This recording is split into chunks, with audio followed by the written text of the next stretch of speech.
Video को like करें, channel को सब्सक्राइब कर लें और नोटिफिकेशन बेल आइकन पर प्रेस कर लें। Hello, welcome dear students. Bal classes परिवार में एक बार फिर से आप सभी का स्वागत है।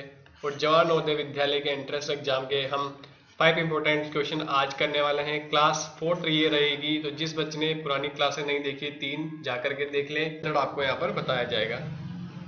अब देखो, फर्स्ट क्वेश्चन आपके सामने है कि किस प्रकार इसको करना है। क्वेश्चन फर्स्ट ध्यान से पढ़ो, इस तरफ हिंदी में और इस तरफ इंग्लिश में है। तो कितने समय में मूलधन तिगुना हो जाएगा यदि उसे 20% वार्षिक ब्याज की दर से दिया जाए। In how much time the principal amount will triple if it is paid at the rate of 20% per annum. ठीक है, अब आपको क्या करना है, कितने समय बोला है, तो मतलब आपको फाइंड करना है यहाँ पे टाइम आपको निकालना है। तो टाइम का फॉर्मूला आपको पता होना चाहिए। सिंपल इंटरेस्ट होता है, साधारण ब्याज को मल्टीप्लाई कर दो आप 100 से, अपॉन में आता है आपके प्रिंसिपल मल्टीप्लाई रेट, यही आती है। प्रिंसिपल का मतलब मूलधन, मल्टीप्लाई रेट का मतलब दर। तो अब आपको ध्यान से देखना है कि मूलधन तिगुना हो जाएगा। तिगुना होने के बाद मतलब होता है आपका आएगा मिश्रधन।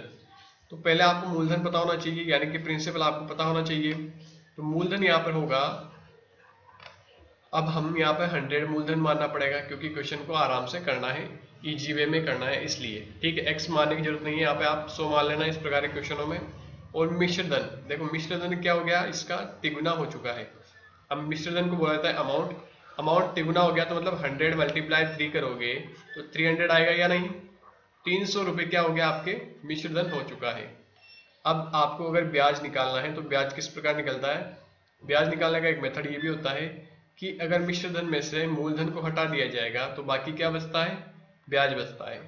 तो 300 में से अगर आप 100 को घटा दोगे तो कितना बचेगा, 200 रुपये क्या बचेगा आपके पास में, ब्याज बचेगा। ठीक है, यानी कि सिंपल इंटरेस्ट आपको बचेगा। अब देखो, इस टाइम के फॉर्मूले में इसको फिट कर दो। सिंपल इंटरेस्ट की जगह आप क्या लिखोगे, यहाँ पे 200 मल्टीप्लाई 100 और पी का मतलब क्या है, हमने मूलधन माना था, तो मूलधन हमारे पास में कितना है, 100 रुपये है, तो 100 लिख दो यहाँ पर। और मल्टीप्लाई करके रेट कितनी है, 20%। ये देखो यहाँ पे 20% रेट है, तो ये लिख दो। अब देखो 100 से ये 100 आराम से कट जाएगा, इस जीरो से ये जीरो काट दो, और 2 के पहाड़े में 20 कितनी बार आते हैं, 10 बार। तो 10 ईयर, 10 वर्ष के आगे आपके टाइम आ चुका है, यानी कि 10 साल में क्या होगा, वह 3 गुना हो जाएगा, यानी कि 3। ये ऑप्शन हमारे यहाँ पे राइट आंसर होगा। ठीक है, इस प्रकार से आप थोड़ा जल्दी कर सकते हो। आगे बढ़ते हम क्वेश्चन नंबर सेकंड करते हैं। सेकंड वाला क्वेश्चन बहुत अच्छा क्वेश्चन है, क्वेश्चन को ध्यान से समझो। एक बस 36 किलोमीटर प्रति घंटा की चाल से चलती है, यह बस 1 सेकंड में कितने मीटर चलेगी। अब देखो 1 सेकंड की पूछ लिया आपसे, 1 सेकंड में कितना जाएगी। क्वेश्चन है इधर इंग्लिश में, a bus travel at the speed of 36 kilometre per hour, so how many metre will this bus run in 1 second. 1 second में आपको बताना है कि 1 सेकेंड में वो कितना चल सकती है, उसकी स्पीड के हिसाब से वो 1 सेकेंड में कितना जाएगी। तो आपको पहले तो स्पीड क्या दे रखी है, ध्यान से देखो। यहाँ पर स्पीड आपको दे रखी है, स्पीड यानी कि चाल दे रखी है 36 किलोमीटर प्रति घंटा।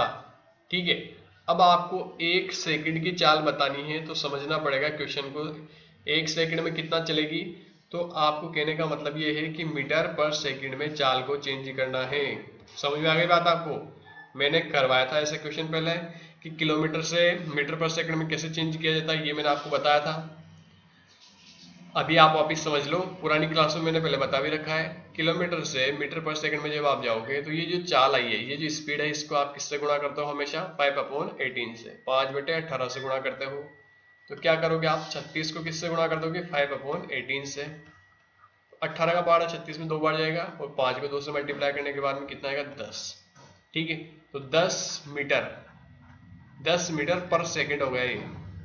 पर सेकेंड का मतलब 1 सेकेंड। 1 सेकेंड में कितना चलेगी, वो केवल 10 मीटर चलेगी। समझ में आई बात आपको। ये इंपॉर्टेंट क्वेश्चन है, इस प्रकार से आपको थोड़ा सा घुमा करके क्वेश्चन दे सकता है वो। ऑप्शन बी हमारे यहाँ पे करेक्ट आंसर हो आएगा। बात समझ में आ गई आपको। आगे बढ़ते हम क्वेश्चन नंबर 3 करते हैं। देखो थर्ड वाला क्वेश्चन भी अच्छा क्वेश्चन है। निम्न में से कौन सी संख्या 3, 4, 5 और 6 से भाज्य है। Which of the following numbers is divisible by 3, 4, 5 and 6। तो आपको 36, 80, 60 और 90 में से ऐसी संख्या फाइंड करनी है जो इन सब की क्या हो, इन सब से डिवाइड होने वाली संख्या हो। तो जब इस प्रकार के क्वेश्चन आ जाए तो इस प्रकार के क्वेश्चन में हम ज्ञात करते हैं, निकालते हैं एलसीएम। ठीक है, इस प्रकार के क्वेश्चन जब आ जाते हैं उनमें हम क्या निकालते हैं, एलसीएम। तो जिस बच्चे ने एलसीएम वाली क्लास नहीं देखी है तो उसको देख लेना, लिंक नीचे मिल जाएगा आपको। तो देखो 3, 4 और 5 और 6 का फटाफट से आप एलसीएम फाइंड कर लो। देखो 2 का टेबल 3 में नहीं जाएगा, 4 में 2 बार जाएगा, 5 में भी नहीं जाएगा और 6 में 3 बार जाएगा। एक बार और 2 का दे लो, 3 में नहीं जाने वाला, 2 में जाएगा एक बार, और 5 में भी नहीं जाएगा, 3 में भी नहीं जाएगा। फिर 3 का दे लो, 3 का एक बार जाएगा, फिर 1 में नहीं जाने वाला, 5 में नहीं जाने वाला, 3 में एक बार जाएगा, और लास्ट में किसका जाएगा, 5 का, एक बार एक बार एक बार और एक बार। समझ में आएगी बात आपको। अब ये जो आया इनको सीधा यहीं पे मल्टीप्लाई कर लो। देखो कैसे करोगे, 5 को 3 से मल्टीप्लाई करोगे 15, 15 को 3 से गुणा कर लो, 15 को 2 से गुणा करोगे 30, और 30 को 2 से करोगे तो 60 आएगा। तो 60 हमारा क्या हो जाएगा, यहाँ पे राइट आंसर हो जाएगा। ऑप्शन बी यहाँ पे करेक्ट आंसर होगा। इनको आप मल्टीप्लाई कर लेना, 5 को 3 से मल्टीप्लाई करेंगे 15, 15 को 2 से करेंगे 30, और 30 को 2 से कर दोगे तो 60 आंसर हमारा निकल के आएगा। तो इस प्रकार के क्वेश्चन में मैंने आपको हमेशा एलसीएम फाइंड करना होगा। बढ़ते हम आगे, क्वेश्चन नंबर 4 करते हैं। 4 वाला क्वेश्चन को ध्यान से पढ़ो। उस वर्ग का क्षेत्रफल क्या होगा जिसका परिमाप 52 मीटर है, 52 मीटर है।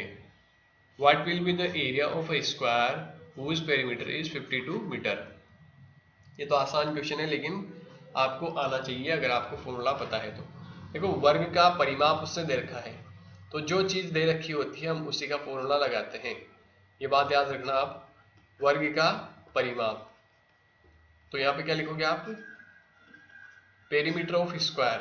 ठीक है, ये लिखा हुआ है पेरीमीटर ऑफ स्क्वायर। तो क्या आएगा यहाँ पे, 4 मल्टीप्लाई साइड होता है, 4 मल्टीप्लाई साइड, साइड का मतलब यहाँ पे भुजा होता है। ठीक है, तो परिमाप की जगह आप क्या दे रखा है, आप 52, तो 52 इस तरफ लिख दो बराबर में 4 मल्टीप्लाई साइड, इस प्रकार लिखा जाएगा। ठीक है, अभी 4 यहाँ मल्टीप्लाई में तो इस तरफ आएगा, जब इक्वल के बराबर के इस तरफ निकले लेके आएंगे इसको तो कहा जाएगा डिवाइड में, बराबर में यहाँ क्या हो जाएगा, साइड हो जाएगा। ठीक है, अब 4 की टेबल से देखो 52 कितनी बार कटेंगे, 1, और यहाँ पे आ जाएगा 3, 1 यहाँ पे आ जाएगा, और यहाँ के 3, 4 जा, ये इस प्रकार से कट जाएगा साइड। ठीक है, 13 बार कट जाएगा। तो 13 क्या आ गया, यहाँ पे मीटर आ चुका है, 13 मीटर साइड आ चुकी है। अब आपको क्षेत्रफल निकालना है। तो वर्ग का क्षेत्रफल किस किस बच्चे को पता है, क्षेत्रफल का फॉर्मूला पता होगा आपको। क्षेत्रफल का फॉर्मूला होता है भुजा का स्क्वायर। ठीक है, भुजा का स्क्वायर या साइड का स्क्वायर निकाल लो। तो 13 को किससे मल्टीप्लाई करना पड़ेगा आपको, 13 से, क्योंकि 2 बार लिखा गया है इस प्रकार।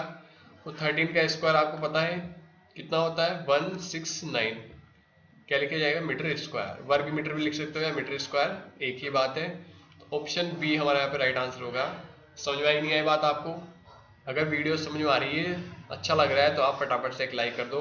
कमेंट क्लास के बाद में क्या करो कि आपको क्लास कैसी लगी। ठीक है, आगे बढ़। तो देखो क्वेश्चन नंबर 5 आपके सामने आ चुका है। बच्चों ध्यान से क्वेश्चन को पढ़ना है।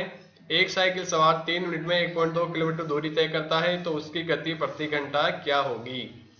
A cyclist cover a distance of 1.2 kilometre in 3 minutes. What will be his speed per hour? पर हावर स्पीड आपको बतानी है कि क्या स्पीड उसकी पर हावर आई है। तो ध्यान से क्वेश्चन को समझो कि 3 मिनट में उसमें क्या दे रखी, 3 मिनट में वो 1.2 किलोमीटर दूर जाता है। दिया गया है आपको 3 मिनट में 1.2 किलोमीटर दूर जाता है। तो आपको पता होना चाहिए कि 1 घंटे में कितने मिनट होते हैं, 60 मिनट होते हैं। 1 घंटे में अगर 60 मिनट होते हैं तो प्रति घंटा की अगर हमको चाल बतानी है तो पूरे 1 घंटे की हमको उसकी चाल बतानी पड़ेगी। ठीक है, कितना डिस्टेंस उसने कवर करी, ये बात हमको ध्यान रखनी है। तो 3 मिनट में 1.2 किलोमीटर जाता है, तो 1 मिनट में कितना जाएगा, 1 मिनट की वैल्यू आपको पता होना चाहिए। 1 मिनट में जाएगा वो 1.2, ये 3 कहाँ जाएगा, नीचे। ठीक है, अब आपको ध्यान से देखना है कि 60 मिनट की आपको पता लगानी है। तो यहाँ पे लिखो 60 मिनट में कितना जाएगा, तो 60 मिनट के लिए आपको क्या करना है, 1.2/3 को 60 से क्या कर दो, आप मल्टीप्लाई कर दो। देखो 3 की टेबल में 60 कितनी बार आएगा, 20 बार, और 20 को 1.2 से आप मल्टीप्लाई करके चेक कर लेना कितना आएगा, 24 आएगा। तो इसके पीछे क्या लिखा जाएगा, किलोमीटर पर हावर। ठीक है ना, मतलब अभी प्रति घंटा की चाल आ गई है, उसकी स्पीड पूछी उसने, तो तो ये जो आई है कि क्या है, आपकी स्पीड आ चुकी है किलोमीटर पर आवर में।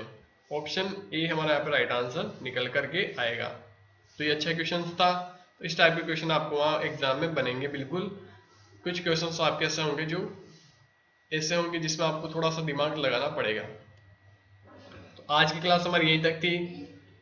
फटाफट से चैनल को सब्सक्राइब कर लो अभी तक आपने सब्सक्राइब नहीं किया है तो, और लाइक और शेयर जरूर कर दो। मिलते हैं मैं आपसे अगली वीडियो में, तब तक के लिए आप सेफ रहिए, खुश रहिए। Thank you for watching.